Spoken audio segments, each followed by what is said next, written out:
Copper अकेले थोड़ी है, कॉपर भी है, आयरन भी है, सल्फर भी है कि नहीं। अब हमें शुद्ध कॉपर निकालना है। क्या करना है? शुद्ध कॉपर निकालना है। ये तो करना है। शुद्ध कॉपर को निकालने को ही कहते हैं क्या? कॉपर का निकालना। शुद्ध कॉपर कब होगा? जब यहाँ से क्या निकाल दे? आयरन निकाल दे, और क्या निकाल दे? सल्फर। सल्फर निकाल के अलग कर दे और कॉपर को हम अलग कर ले, उसी को बोलते हैं कॉपर पाइराइट से कॉपर का। ठीक ठीक है, लिखिए इसमें क्या लिखा? ऐसे से शुद्ध धातु प्राप्त होता है। प्राप्त, आवश्यक से शुद्ध धातु प्राप्त करने की, आवश्यक से शुद्ध धातु प्राप्त करने की, आवश्यक से शुद्ध धातु प्राप्त करने की क्रिया को, शुद्ध धातु प्राप्त करने की क्रिया को धातु क्रम कहते हैं। शुद्ध धातु प्राप्त करने की क्रिया को, शुद्ध धातु प्राप्त करने की क्रिया को धातु क्रम कहते हैं।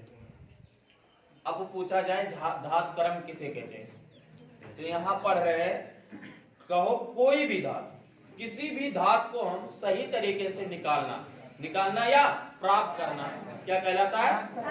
अब यहाँ कॉपर पढ़ रहे हैं तो कहेंगे कॉपर का धातु क्रम क्या है? अगर सोडियम पढ़ते तो हम कहते सोडियम, कैल्शियम पढ़ते तो कहते। तो वही चीज मैंने लिखा है, किसी भी धातु का शुद्ध रूप में प्राप्त करना ही क्या कहलाता है? धातु क्रम। क्या कहलाता है? धातु क्रम। नई लाइन से लिखिए,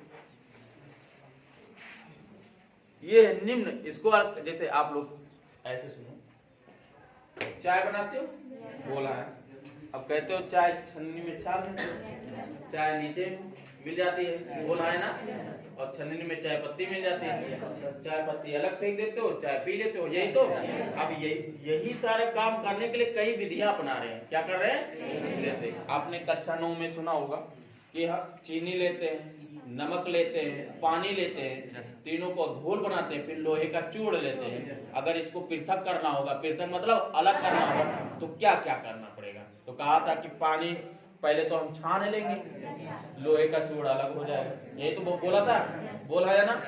फिर क्या करेंगे? थोड़ा हीट दे देंगे, तापमान कर देंगे, वाष्पीकरण कर देंगे, पानी वाष्प में हवा में उड़ जाएगा, बचेगा क्या? नमक और चीनी। नमक और चीनी को कैसे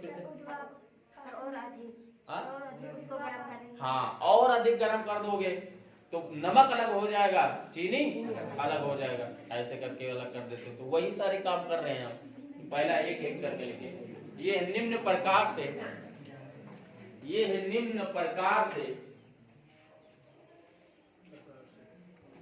ये निम्न प्रकार से प्राप्त करते हैं, निम्न प्रकार से प्राप्त करते हैं। पहला लिखिए, पिसे, पहला पिसे आवश्यक सांद्रण, पहला इसमें पिसे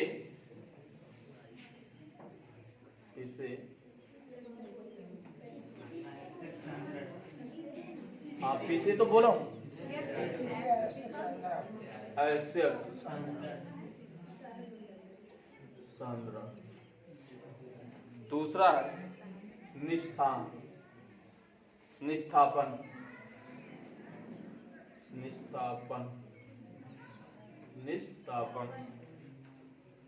पांचवा है, और ये इंपॉर्टेंट है, पांचवा है भर्जन।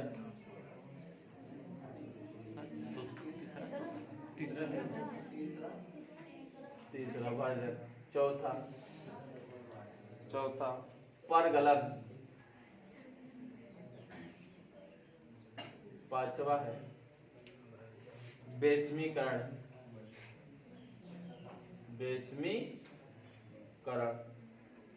ये भी इंपॉर्टेंट है। छठवां शोधन, ये भी इंपॉर्टेंट है, धातु का शोधन, धातु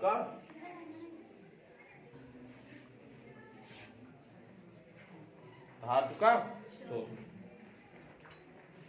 लिख लीजिए। पहला है क्या? पिसे सांद्रण, दूसरा है निस्थापन, तीसरा है क्या? भर्जन, चौथा है परगलन, पांचवा है बेसमीकरण और छठवा है धातु का शोधन।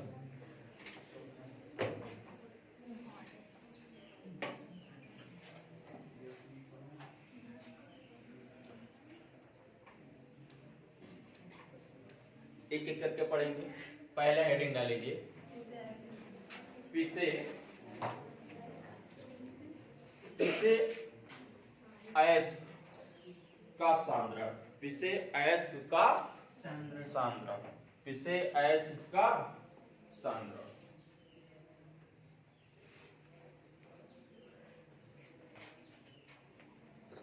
जैसे ये मिट्टी है, अब इस मिट्टी को हम उठाएंगे, इसमें से कोई धातु निकालना है, तो इसमें बहुत सारे कण बोला है, इसी में बैक्टीरिया भी तो होंगे, बोल, इसी में और भी प्रोटोजोआ छोटे छोटे जीव होंगे, बोल है, इसी में कंकड़ पत्थर होंगे जो हमको अभी इस तरह दिखाए।